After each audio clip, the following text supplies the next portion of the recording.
कूट युद्ध की रचना। कूट युद्ध अथवा मंत्र युद्ध।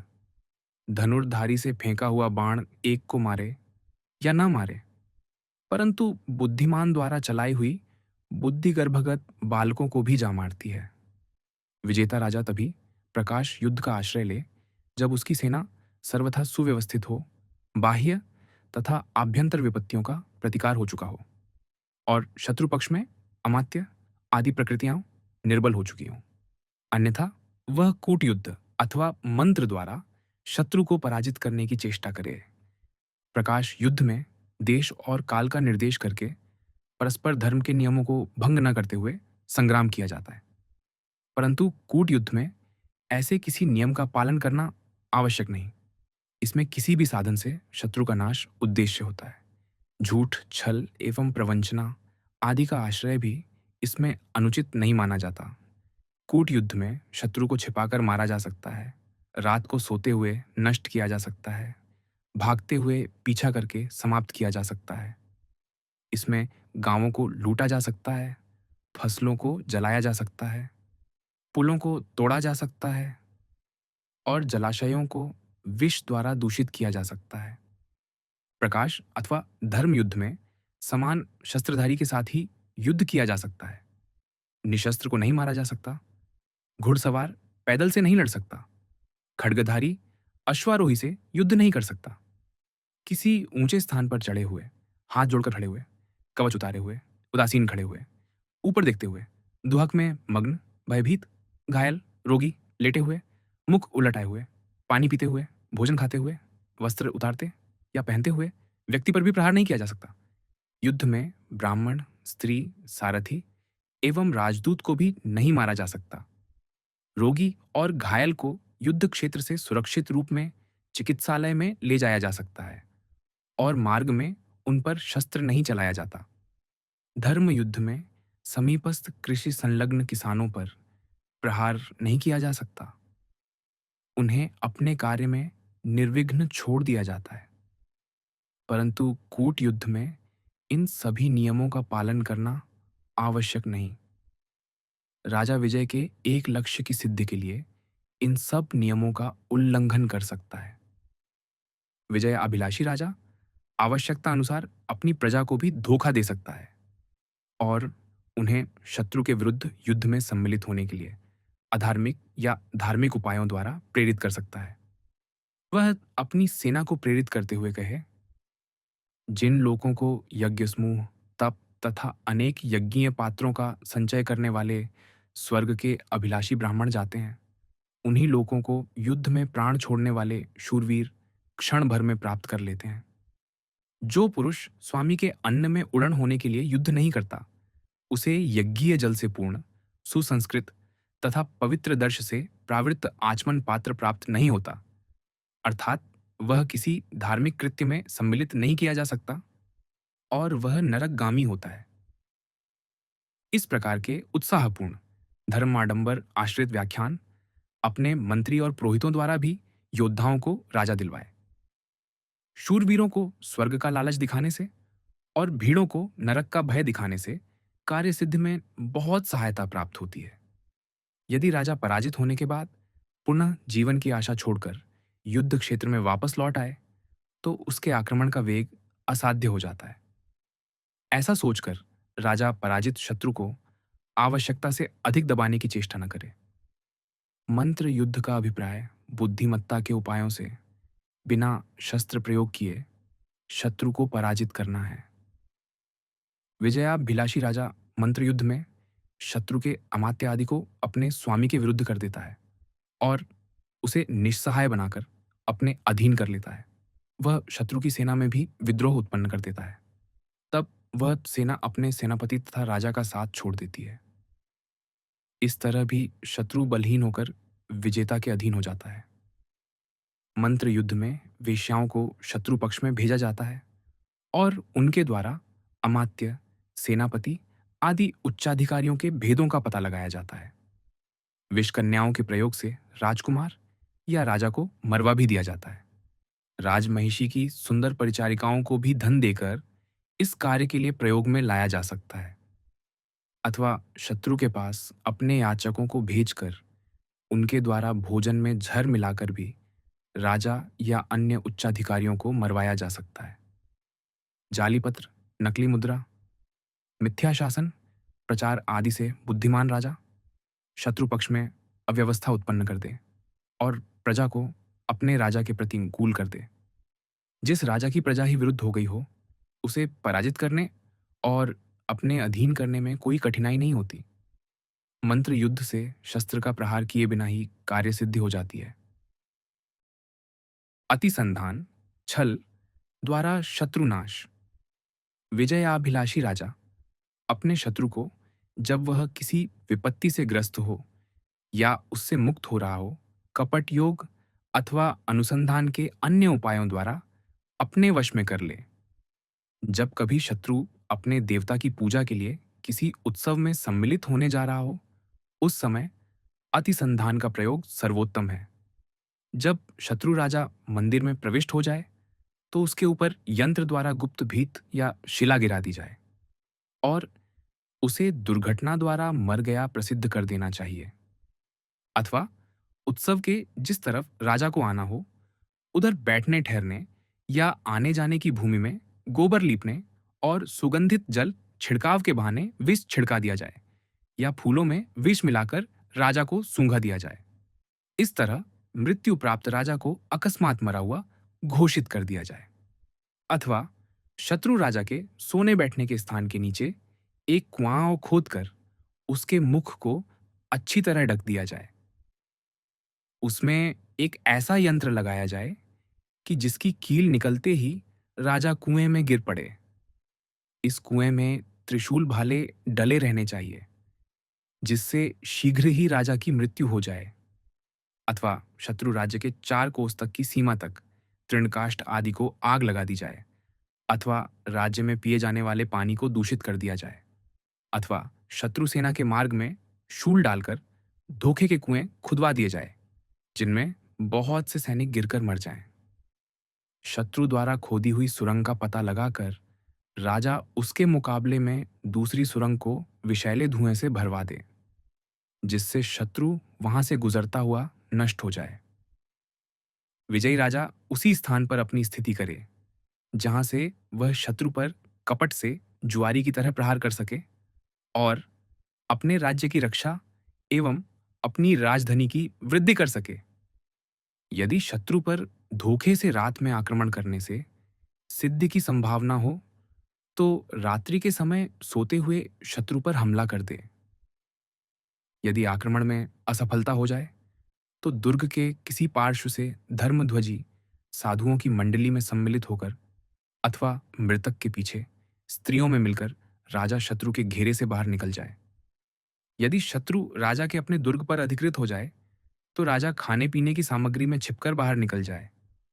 अथवा देवता की प्रतिमा के छिद्र में घुसकर बैठ जाए या किसी पोली भीत या मूर्ति के नीचे तहखाने में अपने को छिपा ले। फिर किसी सुरंग के द्वारा राजगृह में घुसकर अपने शत्रु को, जो निश्चिंत सो रहा हो, मार डाले अथवा राजगृह को आग लगवाकर उसको समाप्त कर दे। लाक्षागृह में अग्नियोग शीघ्रता से होता है। ऐसे लाक्षागृह में शत्रु को किसी उपाय से पहुंचाकर शीघ्र ही उसे भस्मसात कर दे। किसी प्रमदवन या विहार स्थान में आमोद प्रमोद में लिप्त हुए शत्रु को सर्प, अग्नि या विषैला धुआं छोड़कर मरवा दे। ऐसे अन्य विविध गुप्त उपायों से मंत्रविद राजा अपने शत्रु को अपने बुद्धिबल से नष्ट कर दे। मंत्र युद्ध में छल कपट, योग या अतिसंधान द्वारा शत्रु का मारा जाना शास्त्र विहित माना जाता है। शत्रु का नाश किसी भी उपाय से सिद्ध करना सर्वथा नीति सम्मत है। उपजाप, भेद नीति द्वारा शत्रुनाश। उपजाप व भेद की अद्भुत नीति यही है कि शत्रु पक्ष के लोगों को अपने राज्य से फोड़ लिया जाए और उनको धन, धान्य, वस्त्र आदि की सहायता देकर अपने पक्ष में कर लिया जाए। कूट युद्ध व मंत्र युद्ध में उपजाप अथवा भेद नीति द्वारा भी शत्रु पर विजय प्राप्त की जाती है। राजा अपने गुप्तचरों द्वारा शत्रु देश में प्रसिद्ध कर देता है कि उसमें सर्वज्ञता के गुण हैं। वह शत्रुओं के सब छिद्रों को जानता है और किसी समय उन पर आक्रमण कर सकता है। साथ ही वह यह भी प्रसिद्ध कर दे कि उसका देवताओं से घनिष्ठ संबंध है और वह उनसे प्राप्त दिव्य शक्तियों द्वारा जल, अग्नि, वायु आदि पर स्वेच्छापूर्वक विहार कर सकता है। वह अपनी इन दिव्य शक्तियों से शत्रु का क्षण में सर्वसंहार कर सकता है। राजा की इन बातों को अपने देश के ज्योतिषी, शकुन शास्त्री, मुहूर्त देखने वाले भी प्रसिद्ध कर दें और शत्रु देश में उसकी सर्वज्ञता तथा दिव्यता की धाक बिठा दें।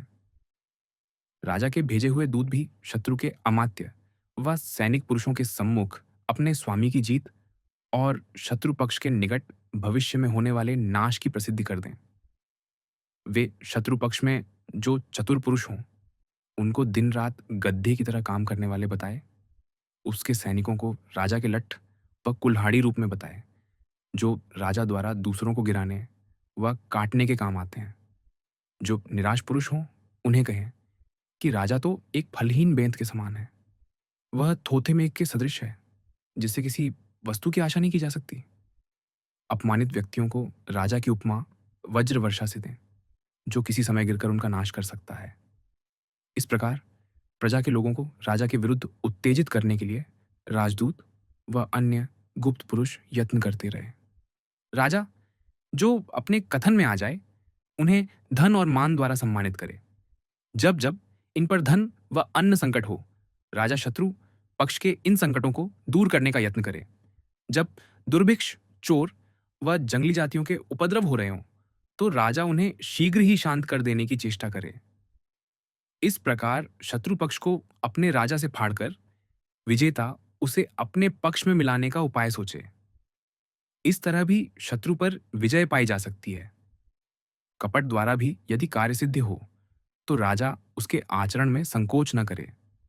काप्टिक नाम के गुप्त पुरुषों को शत्रु राजा के देश में भेजकर वहां जाल बिछाकर राजा व उसके मुख्य अमात्यों को मरवाने का षड्यंत्र रचे। काप्टिक गुप्तचर अपना सिर मुंडा कर अथवा जटा रखकर किसी पर्वत कंदरा में रहना शुरू कर दे, जो शत्रु राजा के देश में हो। वह अपने शिष्यों द्वारा प्रसिद्ध करवा दे कि एक सिद्ध महात्मा, जिनकी आयु 400 वर्ष की है, अग्नि में प्रवेश करके अपने शरीर को फिर युवा बना सकते हैं। ये शिष्य कंदमूल, फल लाने के बहाने अमात्यों व राजा से मिलें और उनको इन तपस्वी महाराज के दर्शन के लिए प्रेरित करें। जब वे स्त्री पुत्रों सहित वहां आइए, तो उनको गुप्त सैनिकों द्वारा मरवा दिया जाए या कैद कर लिया जाए। इसी प्रकार कोई अन्य मुंडी व जटाधारी गुप्तचर प्रसिद्ध करवा दे कि वह सोने के खजाने का पता लगाने में चतुर है। जब शत्रु राजा अपना राजकोष कहाँ पर है, ये पता लगाने के लिए इस महात्मा के पास आए, तो गुप्त सैनिक उसे गुपचुप मार दें। सिद्ध तपस्वी वेश में कोई अन्य गुप्तचर ऐन्द्रजालिक प्रक्रियाओं से जल में निवास करना प्रारंभ कर दे और अपने को वरुण अथवा नागराज प्रसिद्ध करवा दे। जब उसके दर्शनों के लिए राजा व अमात्य आए, तो उन्हें मरवा दिया जाए। नगर के समीप रात में किसी चैत्यालय देवोद्यान के वृक्ष पर चढ़कर तीक्ष्ण नाम का गुप्तचर घड़ों के मध्य में तांत आदि को बजाते हुए अस्पष्ट रूप से यह कहे कि इस राजा या इसके अमात्यों का मांस खाएंगे, नहीं तो हमारी पूजा करो। अन्य गुप्तचर या शाकुनिक अथवा ज्योतिषी के भेष में यह प्रसिद्ध करे कि चैत्यालय से ऐसी अस्पष्ट वाणी का होना राजा तथा अमात्यों के लिए अहितकर है। अतः शीघ्र ही राजा तथा अमात्यों को चैत्यालय में जाकर शांति कर्म, प्रायश्चित्त और देव पूजन करना चाहिए। जब वे लोग इन कामों के लिए वहां आए, गुप्त सैनिकों द्वारा उन्हें मरवा दिया जाए। जो शत्रु राजा स्त्री लोलुप हो, उसे देवदासी से भोग करवाकर देवोद्यान में मरवा दिया जाए। जो उत्सव, खेलकूद, संगीत, गाने बजाने आदि का शौकीन हो, उसे नाट्यशाला में नाटक देखने के लिए बुलाकर और मद्य का सेवन करा के नशे की अवस्था में ही तीक्ष्ण पुरुषों द्वारा मरवा दिया जाए। ऐसे अनेक अन्य गुप्त उपायों से भी शत्रु राजा को मरवा देने में संकोच नहीं करना चाहिए। संघों का भेद नीति द्वारा वश में करना संघ में बड़ी शक्ति होती है। उन्हें सुसंगठित होने के कारण सुगमता से पराजित नहीं किया जा सकता। बुद्धिमान राजा साम और दाम द्वारा देश के अंतर्गत संघों को अपने अनुकूल बनाकर रखे। यदि वे प्रतिकूल हो जाएं, तो उन्हें भेद और दंड नीति के द्वारा वश में करने का यत्न करे। संघ दो प्रकार के होते हैं। प्रथम, क्षत्रियों के संघ, जो वार्ता, कृषि, वाणिज्य, पशुपालन तथा शस्त्रों द्वारा जीविका चलाते हैं। दूसरे, सामंतों के संघ, जैसे लिच्छवी, मल्लक, कुंभ, पांचाल आदि, जो अपने को राजा की उपाधि से विभूषित करते हैं और अपने को राजा मानते हैं। यदि ये संघ राजा के प्रतिकूल जाए, तो राजा इन्हें वश में करने के लिए प्रथम भेद नीति का आश्रय ले। इन संघों के पास सत्री संझक गुप्तचर जाकर रहें और इनके दोष, द्वेष और वैर का पता लगाकर समयानुसार इनमें भेद डलवा दें। वह संघ तुम्हारी इस तरह निंदा करता था, इत्यादि भड़काने वाली बातें करके दोनों ओर भेद की आग भड़का दें। संघों के जो प्रधान पुरुष वेश्यागामी अथवा सुरासेवी हों, उनकी दूसरे संघ के वैसे ही प्रधान पुरुषों के साथ ईर्ष्या उत्पन्न करा के परस्पर लड़ाई करवा दें।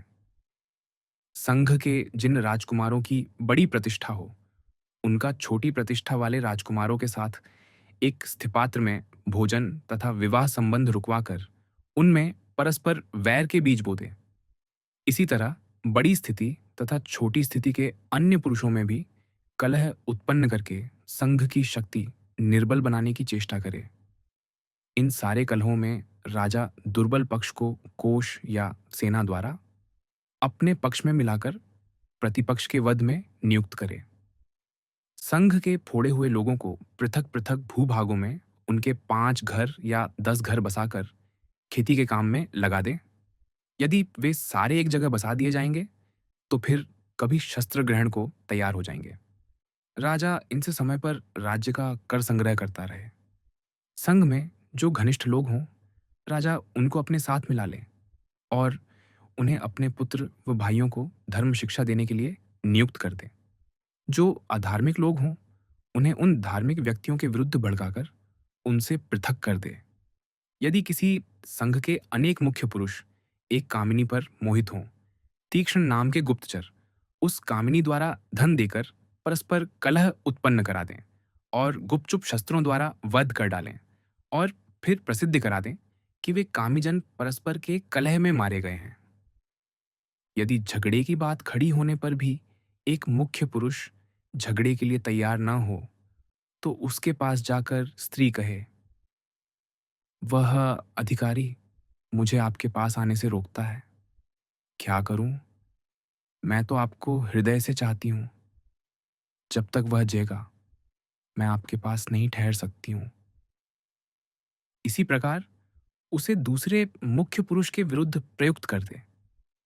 राजा के गुप्तचर ऐसी स्त्रियों को राजा की तरफ से यथेष्ट पुरस्कार पहुंचाए। ज्योतिषी के मेष में फिरने वाला गुप्तचर किसी अन्य से वर्ण की हुई कन्या को अन्य द्वारा ग्रहण कराए जाने की चेष्टा करे। वह कहे कि अमुक व्यक्ति की कन्या राजपत्नी और राजमाता होगी, क्योंकि उसके लक्षण और ग्रह ऐसे ही दिखाई देते हैं। तुम सर्वस्व देकर या बलपूर्वक उसे छीन लाओ। इस तरह एक को दूसरे के विरुद्ध भड़का दे। उनका परस्पर कलह अवश्यंभावी है। भिक्षुक रूप में कोई स्त्री गुप्तचर संघ के मुख्य पुरुष के पास जाकर कहे कि अमुक संघ का अधिकारी अपनी जवानी के मद में भरकर मुझे तुम्हारी भार्या के पास दूती बनाकर भेजना चाहता था। उसके भय से मैं उसका पत्र और आभूषण लेकर आ भी गई हूं। मैं शपथ से कहती हूं कि तुम्हारी पत्नी सर्वथा निर्दोष है। उसे अभी तक कुछ पता नहीं है। तुम चुपचाप उस दुष्ट अधिकारी को मरवा डालो। राजा इस तरह परस्पर विरोध उत्पन्न करा के संघ के प्रधान अधिकारियों को लड़वा दे और संघ शक्ति को निर्बल बना दे। निर्बल संघों पर राजा अपना पूर्ण प्रभुत्व स्थापित कर सकता है। यदि ये संघ राजा की अधीनता में रहेंगे, तो अपनी शक्ति द्वारा शत्रु विजय में उसकी सहायता कर सकते हैं और उसके प्रभुत्व का क्षेत्र अधिक विस्तृत कर सकते हैं। विजिट देश में विजेता का व्यवहार। जिन धर्मयुक्त व्यवहारों का विजित देश में लोप हो चुका हो, विजेता उनको प्रचलित करे, और जो धर्म व्यवहार प्रचलित हो, उनकी सहायता करे। विजेता अपनी ओर से अधर्मयुक्त व्यवहारों को न होने दे और दूसरों द्वारा किए गए अधार्मिक व्यवहारों का निवारण करे। विजय करने के बाद विजित देश में विजेता ऐसे व्यवहार की स्थापना करे कि वहां की प्रजा उससे संतुष्ट हो जाए। बिना प्रजा को संतुष्ट रखे राजा एक क्षण भी राज्य नहीं कर सकता। विजेता अपने प्रजापालन के गुण से और यज्ञानुष्ठान आदि सत्कर्मों से प्रजा को अपने प्रति आकर्षित कर ले। वह अधिक कर लेना छोड़ दे, प्रजा की दुर्भिक्ष आदि में धन तथा धान्य से सहायता करे। समय समय पर मुखिया लोगों पर अनुग्रह करके उपहार आदि देकर उनका सत्कार प्रकट करे। अपने से कुपित हुए पक्ष को उनको दिए वायदे पूरे करके अपने वश में कर ले। जो राजा प्रथम देने को कहकर फिर मुकर जाता है, वह अपने पराये सबकी दृष्टि में गिर जाता है और निरर्थक ही दूसरों की शत्रुता मोल ले लेता है। पुनः राजा विजित देश की प्रजा की वेशभूषा, भाषा और आचार को भी अपनाने का यत्न करे। जो राजा ऐसा नहीं करता, वह सदा विदेशी बना रहता है और प्रजा उसे कभी अपना स्वीकार नहीं करती। विजित देश की संस्कृति, भाषा, वेशभूषा, आचार अपनाए बिना विजेता अपने शासन को कभी चिरस्थायी नहीं बना सकता। अतः विजेता को उस देश के देवता, समाज, उत्सव, विहार आदि में सदा पूर्ण सहयोग देते रहना चाहिए, अन्यथा वह शीघ्र अपदस्थ हो जाएगा। विजेता देश के ब्राह्मणों और विद्वानों की भी पूजा करता रहे, उन पर किसी प्रकार का कर न लगाए, प्रत्युत उन्हें पूजा वेतन, द्रव्य, अन्न आदि का दान देता रहे। देश की ब्रह्म शक्ति को वश में कर लेने से शेष प्रजा स्वयं वश में हो जाती है। विजेता को विजित देश पर शासन प्रारंभ करते ही सब पहले के कैदी छोड़ देने चाहिए। 4 महीने में 15 दिन किसी को फांसी न दी जाए। पूर्णिमा के पर्वों पर भी किसी को प्राणदंड न दिया जाए। राज्य प्राप्ति अथवा सिंहासन के नक्षत्र में भी किसी को वध की सजा न दी जाए। अभिषेक के समय प्राणदंड प्राप्त अपराधियों को मुक्त कर दिया जाए। विजेता राजाधीन, अनाथ और रोगियों पर दया प्रकट करे और उनके लिए अनाथालय, चिकित्सालय आदि की स्थापना करे। ऐसा करने से विजेता प्रजा का शीघ्र ही प्रिय बन जाता है। विजेता के गुप्तचर देश, ग्राम और जातियों के मुख्य पुरुषों के सम्मुख सदा पहले राजा के बुरे व्यवहारों तथा अन्याय का वर्णन करते रहे। वे नए राजा की उदारता तथा न्यायपरायणता को स्थान स्थान पर प्रख्यापित करें।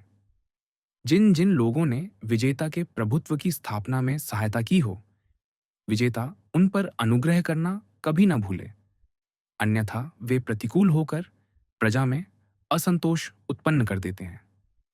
जो व्यवहार कोष और सेना का घातक हो अथवा धर्महीन हो, विजेता उसे हटाकर धर्म व्यवहार की स्थापना करे। चोरी का पेशा करने वाले तथा म्लेच्छों को उपयोगी धंधों में लगाए, जिससे वे पापमय जीवन का परित्याग कर सकें। दुर्ग तथा सेना के मुख्याधिकारियों को एक स्थान पर अधिक देर तक न टिकने दे, जिससे वे अधिक प्रबल न हो जाए।